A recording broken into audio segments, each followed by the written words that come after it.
이런 말씀 드려도 될는지 모르겠습니다. 여러분들은 전도를 해보셨습니까?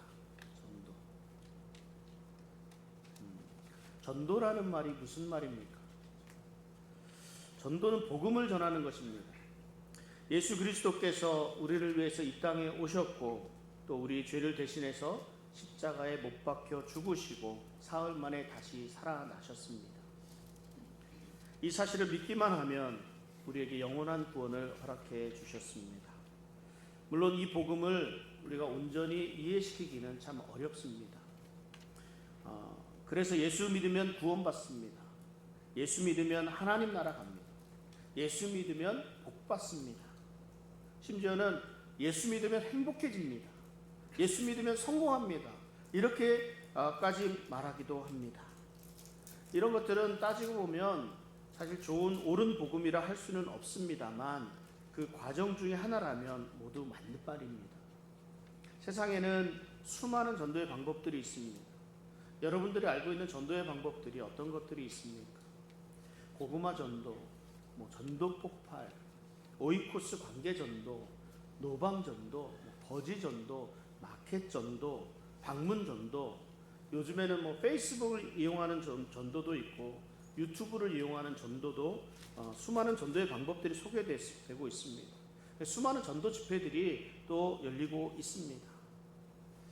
저는 특별하게 어떤 전도의 방법이 옳다, 좋다고 단정 짓지는 않습니다. 제 개인적인 생각으로는 좋은 관계를 통해서 인도한다는 관계 전도에 관심을 많이 가지고 있습니다. 그렇지만 이것 또한 전도의 한 가지 방법에 지나지 않습니다. 이것만이 옳은 방법이라고 할 수는 없습니다. 정말 중요한 것은요, 복음을 전하는 것입니다. 방법이 중요한 것이 아닙니다. 전도 집회에서 표적과 기사들이 행해지는 것이 중요한 것이 아니라 이를 통해서 복음이 전해지는 것이 중요합니다. 병고침의 역사가 일어날 수 있습니다. 어떤 희한한 현상들도 일어날 수 있습니다.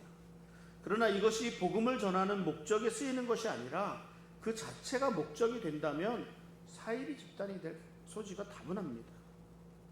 그런데 오늘날 복음보다는 이 표적을 더 좋아하는 사람들이 많이 있습니다.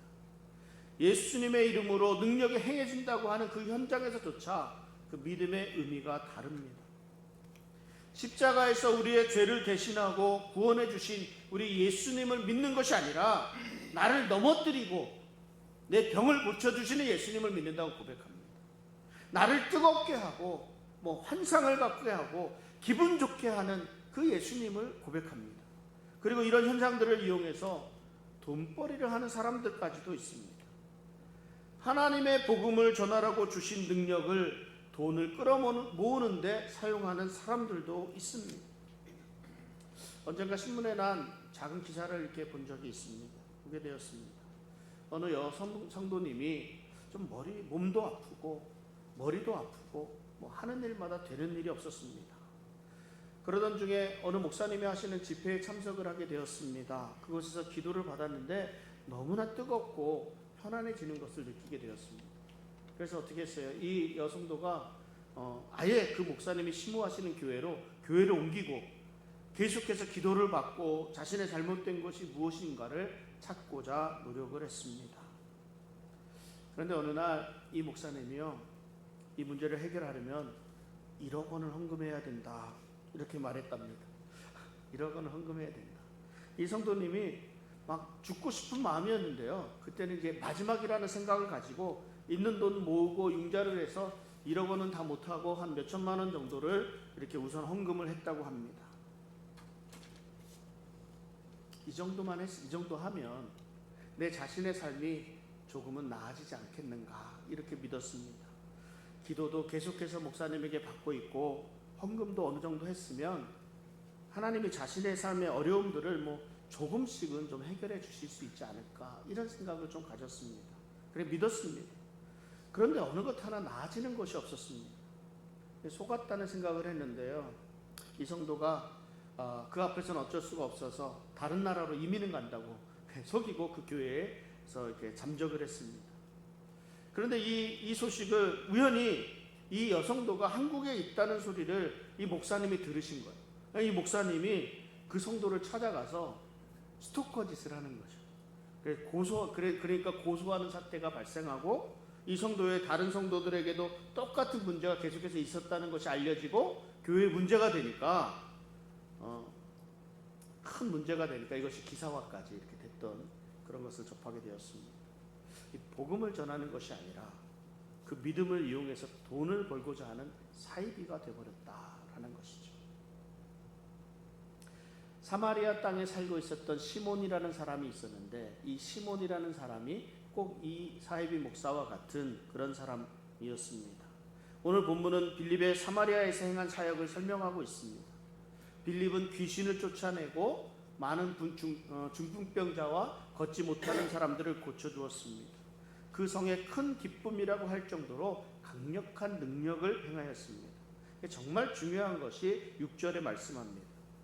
무리가 빌립의 말도 듣고 행하는 표적도 보고 한 마음으로 그가 하는 말을 따르더라. 귀신을 쫓아내고 중풍병자를 고치고 못 걷는 사람이 나음을 입는 것도 중요하지만 빌립이 전하는 복음이 더욱 중요합니다. 그런데 이 복음을 제대로 받지 못한 사람이 있었습니다. 이 사람이 시몬이에요. 시몬. 사도행전 8장 9절부터 11절까지 우리 한 목소리로 한번 읽어보도록 하겠습니다. 사도행전 8장 9절부터 11절까지 한 목소리로 함께 읽겠습니다. 그 성에 시몬이라 하는 사람이 전부터 있어 마술을 행하여 사마리아 백성을 놀라게 하며 자칭 큰 자라 하니 낮은 사람부터 높은 사람까지 다 따르며 이르되 이 사람은 크다 일컫는 하나님의 능력이라 하더라. 오랫동안 그 마술에 놀랐으므로 그들이 따르더니 이 마술사 시몬은 이가 하나님의 능력이라고 할 정도로 오랫동안 그 마술로 베푸니까 사람들이 많이 따랐습니다. 빌립이 복음을 전하는데 이 시몬도 그 복음을 믿고 세례를 받았습니다. 그리고 전심으로 빌립을 따라다니면서 그가 나타내는 그런 기적들을 보면서 표적들을 보고 놀랐습니다. 이 시몬은 마술을 통해서 사람들의 환심을 샀습니다. 그 마술을 통해서 돈을 버는 사람이었습니다. 어떤 자료에 의하면 후에 시몬 마구스라는 그런 신화적인 인물이 있었는데 아마도 이 마술사 마구스가 이 사람이 아닌가, 시몬 마구스가 이 사람이 아닌가 합니다. 당시 시몬과 같이 마술들은요, 신비한 마술을 이용해서 신비한 일들을 행하고 귀신을 몰아내고 치유하고 점성술들을 막 사용해서 많은 일들을 행했습니다. 이들이 사용한 것은 이 마술적인 어떤 기교도 있었겠지만 악한 영의 능력을 사용한 것이 아닌가 생각이 되기도 합니다. 이런 시몬의 눈에 빌립이 행하는 하나님의 능력들은 정말 놀라운 일들이었습니다. 자신이 가지고 있는 능력보다 훨씬 뛰어난 능력 앞에서 시몬은 엎드릴 수밖에 없었습니다. 그리고 빌립을 따를 수밖에 없었습니다. 빌립이 많은 사람들에게 세례를 베풀고 사마리아인들에게도 복음이 전해진다고 하는 소식이 예루살렘에게 들려졌습니다. 예루살렘에 있었던 이 사도들은 베드로와 요한을 파송합니다. 빌립에게 온 베드로와 요한이 세례를 받은 사마리아인들을 보고 그 사마리아인들에게 안수를 합니다. 사마리아인들에게 안수를 하니까 사마리아인들에게도 성령이 임하는 역사가 일어났습니다. 이에 대한 시몬의 반응이 사도행전 8장 18절부터 19절에 나오는데요. 시몬이 사도들의 안수로 성령 받는 것을 보고 돈을 들여 이르되 이 권능을 내게도 주어 누구든지 내가 안수하는 사람은 성령을 받게 하여 주소서 하니. 참 자신의 마술적인 능력을 훨씬 뛰어넘는 빌립을 보고 쫓아다녔는데요. 이제 예루살렘에서 더 큰 능력자가 온 거예요. 더 큰 능력자가 와서 이들이 안수를 하니까 안수하는 사람들마다 성령이 임하거든요. 시몬의 눈에는 이는 빌립보다 더 큰 사람들이에요. 그래서 더 큰 능력을 소유한 사람들이 왔다고 생각을 합니다. 시몬이 빌립에게 하나님 나라와 예수 그리스도에 대해서 듣고선 믿고 세례를 받았습니다. 전신으로 쫓아다녔다고 말씀합니다. 그런데 더 뛰어난 능력을 소유한 자들이 온 것이에요. 이 사람이 안수만 해도 성령이 임하는 것을 눈으로 보게 되니까 이 능력을 돈을 주고 사겠다 지금 이러는 겁니다. 우리는 좀 이런 일이 있을까 단순히 우스갯소리로 하는 얘기지만 시몬의 입장에서는요 심각한 문제입니다. 이보다 더 쉬운 돈벌이가 없습니다. 이에 베드로가 대답하는데요. 사도행전 8장 20절에 베드로가 이르되 내가 하나님의 선물을 돈 주고 살 줄로 생각하였으니 내 은과 네가 함께 망할지어다. 전하는 자가 아무리 바른 복음을 전한다 할지라도 복음을 받는 자가 제대로 받지 못할 때 이러한 잘못된 결과를 가져오게 되는 겁니다. 이제 복음이 전파되기 시작하는 이때에 하나님께서는 무엇 때문에 스데반의 죽음과 더불어서 이 시몬의 이야기를 우리에게 주시고 있는지 생각해 보아야 합니다. 스데반의 죽음은 예루살렘에 머물러 있던 제자들의 눈을 주변을 돌아보게 합니다. 예수님이 맡겨주신 사명을 다시 한번 깨닫게 하십니다. 그래서 제자들을 흩으시고 결과적으로 복음이 사방으로 퍼져나갈 수 있는 결과를 가져왔습니다. 이 일이 복음이 확장되는 좋은 결과를 가져왔습니다. 또 하지만 한편으로는 복음을 전하는 것이 곧 스데반처럼 목숨을 걸고 하는 일이라는 사실, 이 사실 또한 알게 되었습니다.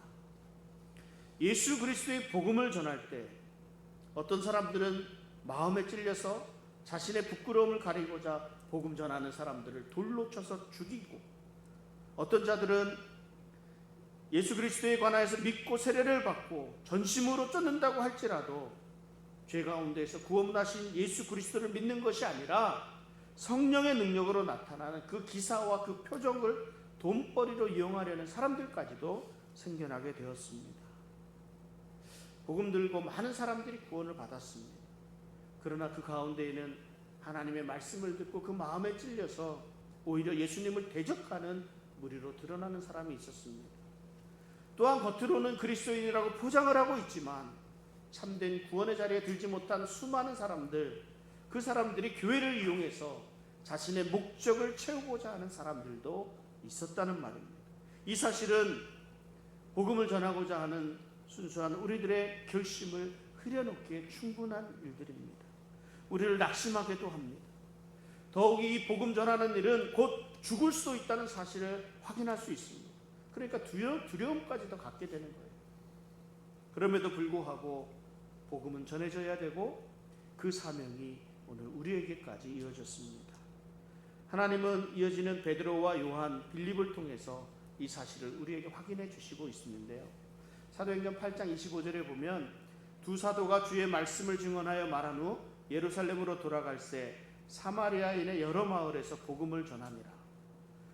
이 기록을 보면 두 사도들의 마음이 조금 열린 것을 볼 수 있습니다. 사마리아인의 여러 마을에서 복음을 전하였다, 이렇게 말씀합니다. 사실 베드로와 요한이 사마리아로 오게 된 것은요, 대단한 일입니다.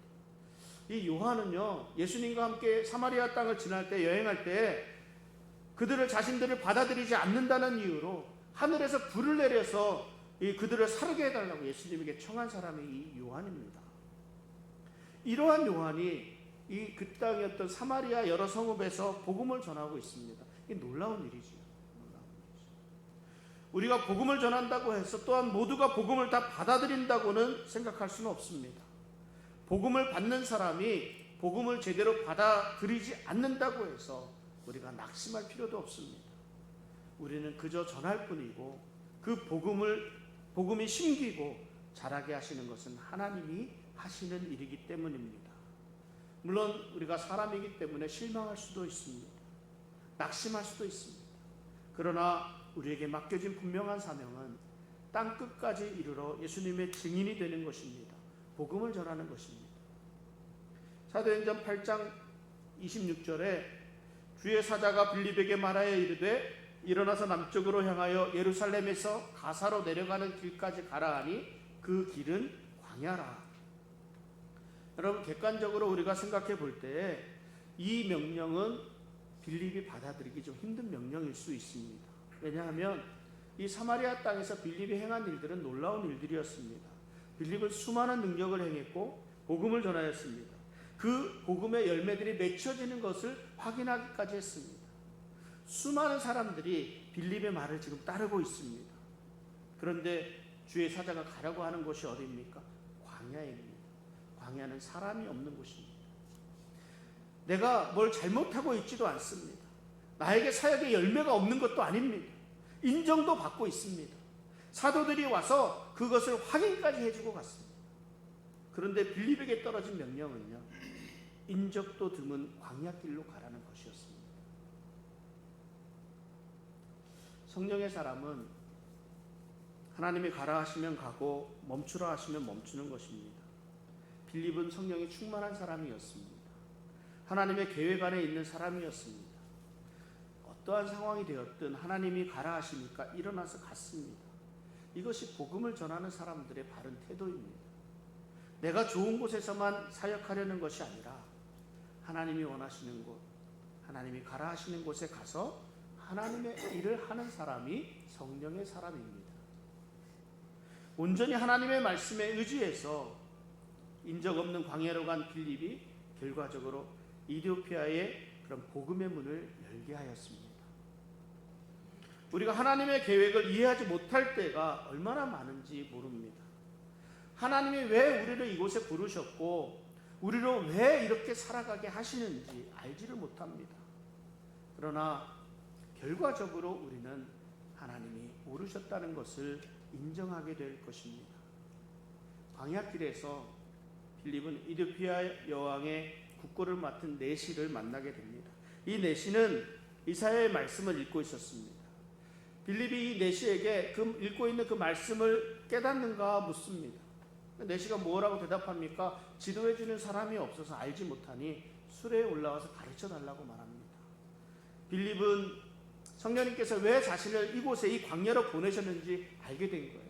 그리고 기뻐합니다. 복음을 전할 자를 예비해 주신 분도 성령님이시고 우리를 보내주시는 분도 성령님이십니다.